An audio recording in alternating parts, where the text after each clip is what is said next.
is Aaron K. Some of you may know me as the Mad Yippie Pie Thrower. Yes, that's who you are. Highman.org. And for those you don't know, I went after many a right-winger.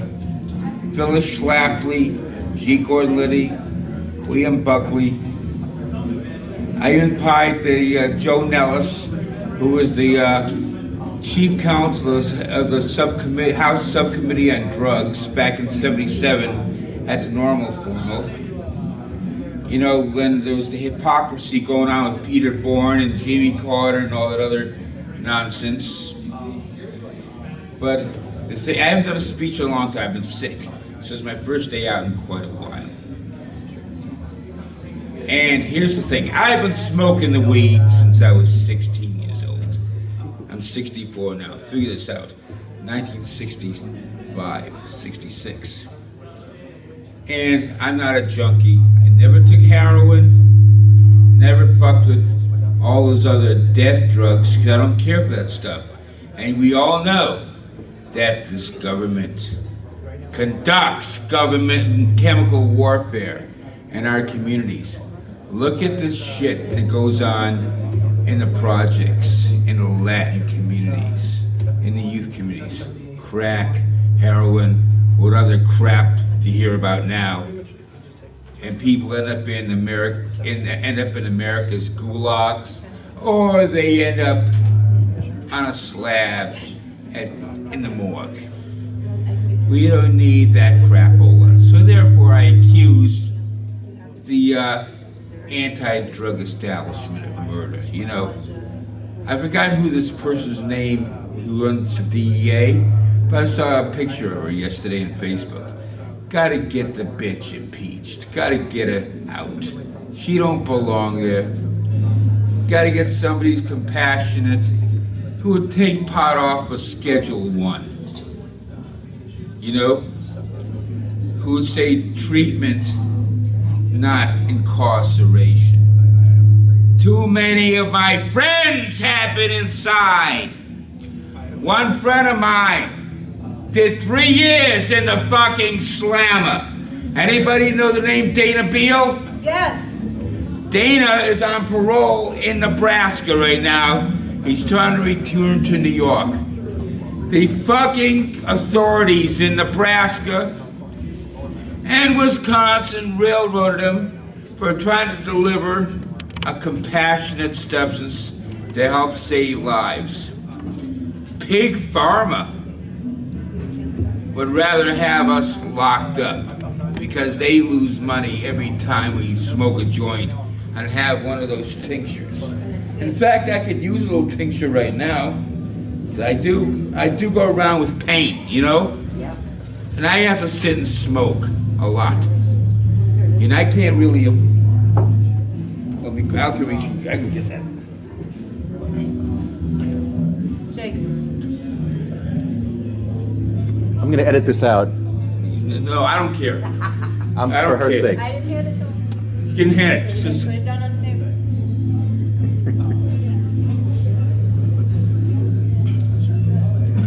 cool. He's good. Anyway, we have to spread the concept of medical marijuana. I have a younger brother who's more conservative than I am. He found out he's got cancer.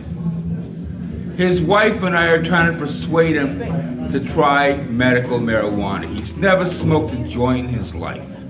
In fact, he just squealed to my parents whenever I bring home pot or acid. And they would have a shit fit. You know, 3 o'clock in the morning, he'd come home high from a dead show. And my mother would say, in her Jewish accents, I recognize you high on the marijuana. Years later, I turned my mother, who was in her late 70s, who was a concentration camp survivor, on the pot. And she realized there was nothing wrong with it. And I turned other older family members onto it. And to realize there's nothing wrong with it. In fact, one of them called it drunk weed. But I know some of these southern farmers call it that. but it's quite different than getting drunk. I know, because I'll drink wine on Passover, I'll drink a screwdriver now and then, and it's quite different. For example, pot is fun. Okay? You get to listen to music in a different light. You get to watch a movie in a different light. Hey, it's also a nice aphrodisiac. You know, I get right to the point. I don't give a shit. I mean, because we're all consenting adults and hearing it. It's a nice aphrodisiac. Booze don't cut it. Pills don't cut it. Coke don't cut it. Reefer cuts it. Always. And reefer builds strong bodies and strong minds a multiplicity of ways. Not like Wonder Bread building strong bodies 12 ways. Or I call it blunder bread. But here's the thing I have been pushing for. We have prisoners of weed everywhere, including New Jersey Hemp man over here. Give the brother a hand, come on. He went through a lot of crap in New Jersey and California, and I feel for him. You know, I followed you over the years, Facebook and everywhere else. I mean, he and Dana and other prisoners have gone through the ringer. You know, and it's time. Enough is enough is enough. Okay?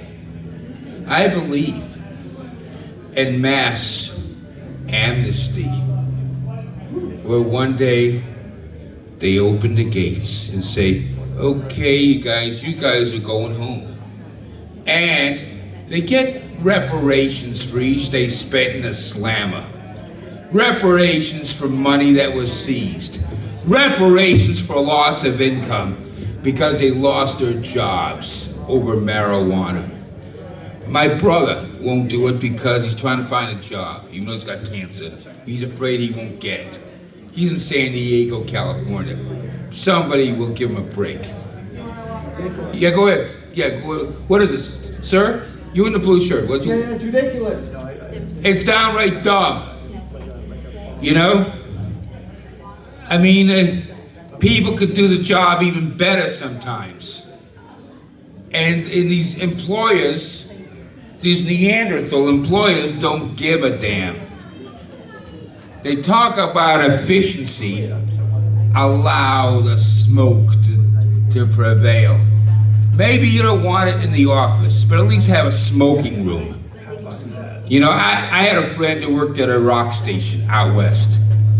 I went and visited him. We went into the smoking room and partied a little bit.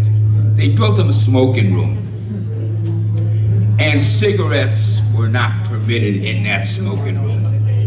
Cigarettes suck, tobacco sucks. Come on, look what element is profiting from tobacco. You know, look at the element. These right-wing racist motherfuckers in North Carolina. They're the ones profiting. And you know they're connected with all these neo-Nazi types. And who the hell wants to let them profit, you know, with American tobacco this, Marlboro that, whatever. And of course there are people who grow their own and package it for themselves. That's their prerogative. But we don't want corporate tobacco trying to hijack marijuana for their own commercial ends. You can't let them hijack it. We gotta hijack the weed back because it belongs to us. Weed belongs to the people. Dig? That's right. You know, and there's a few events coming up this month.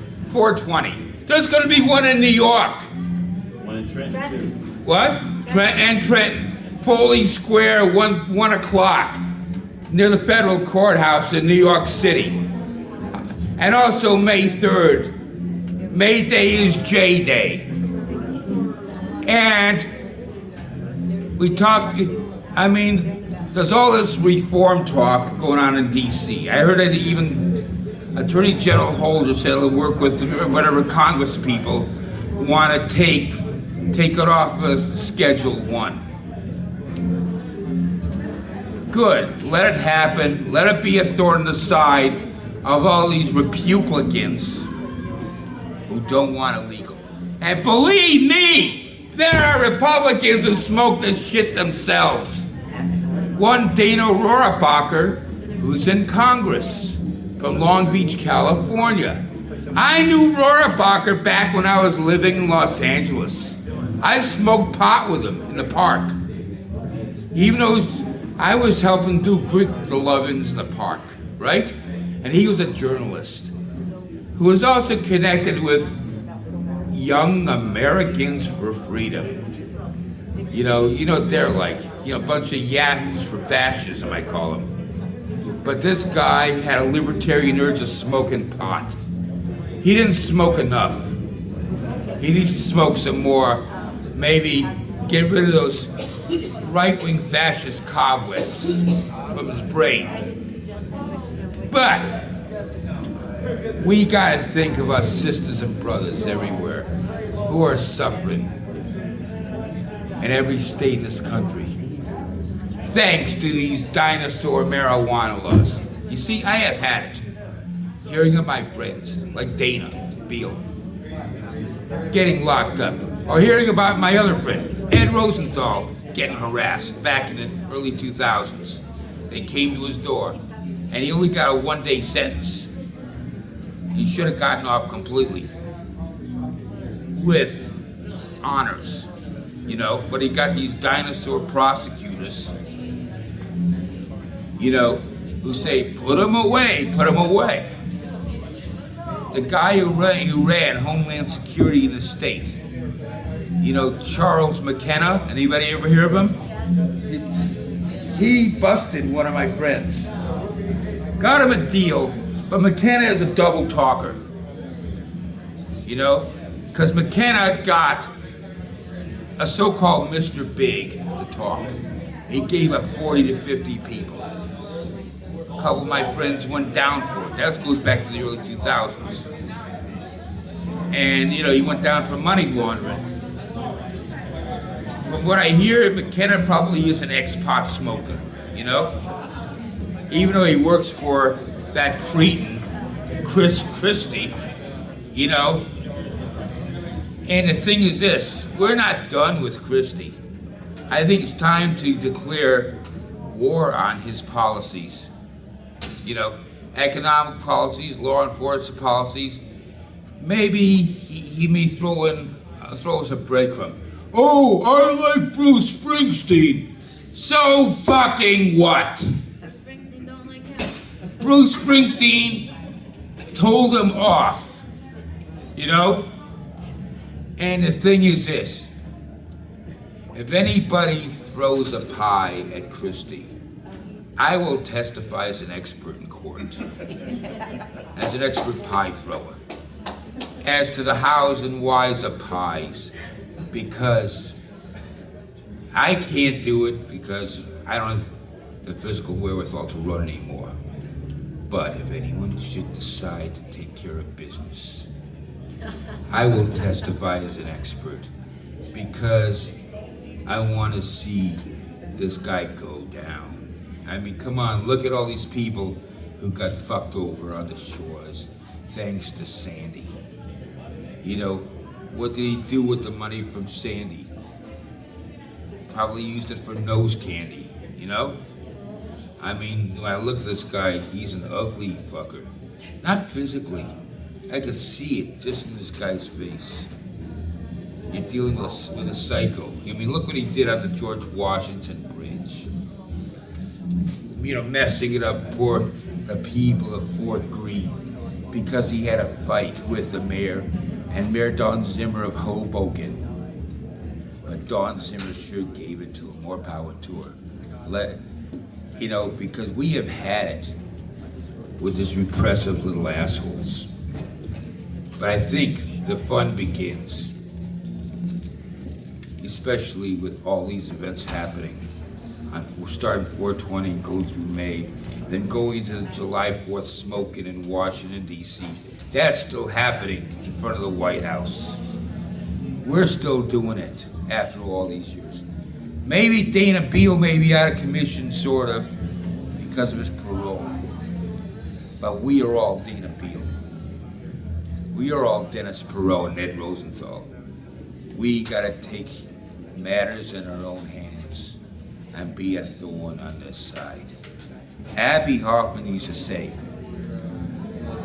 we are flower children, right? But we gotta grow thorns to fight back. You know? Because we have all had it with being bullied by a bunch of, fascist political piggies.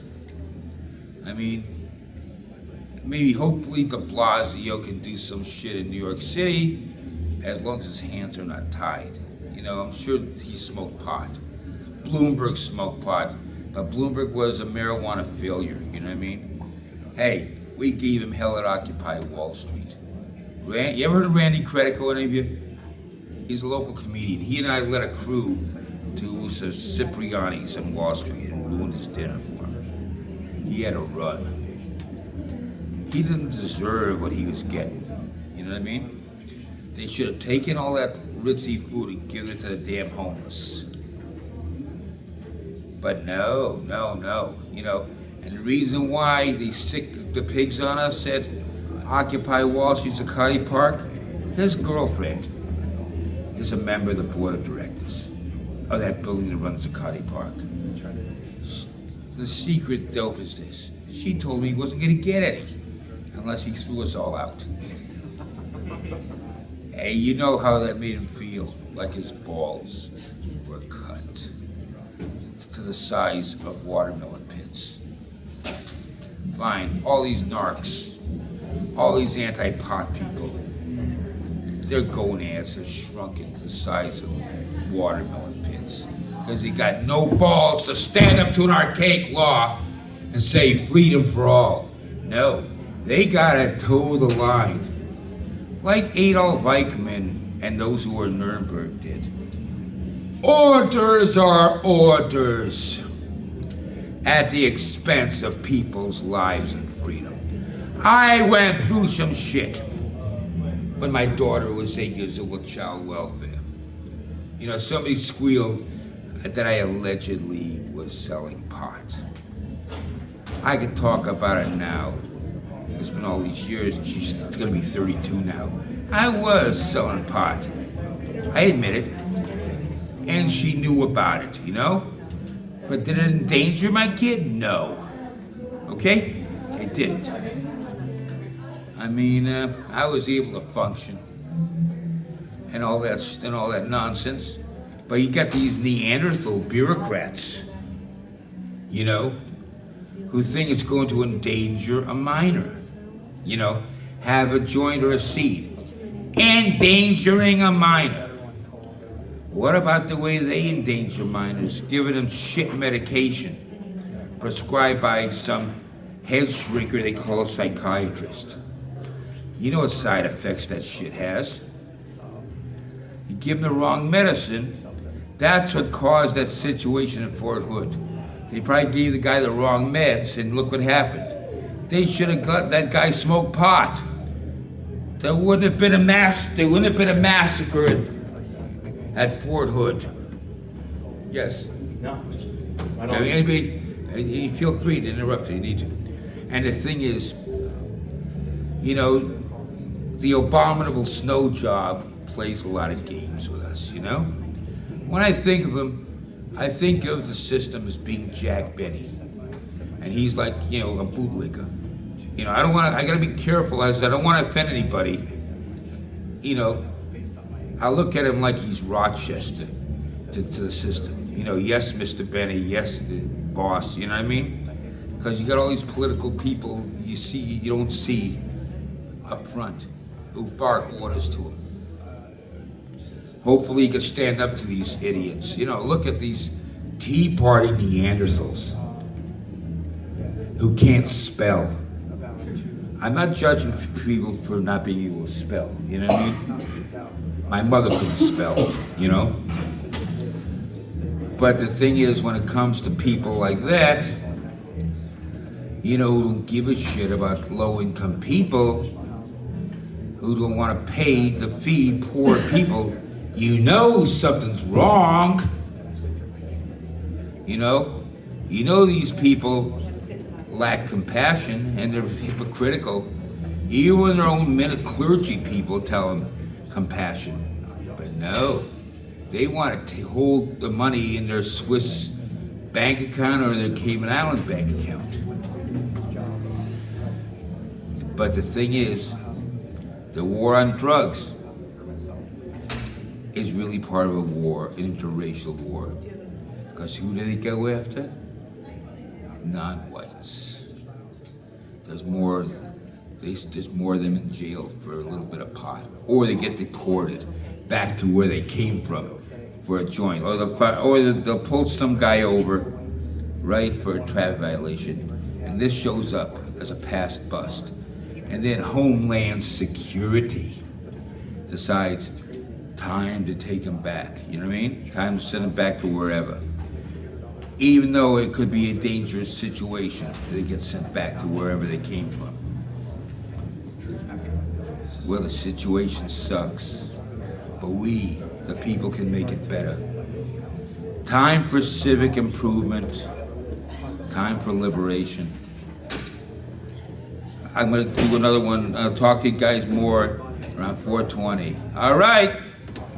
Thank you.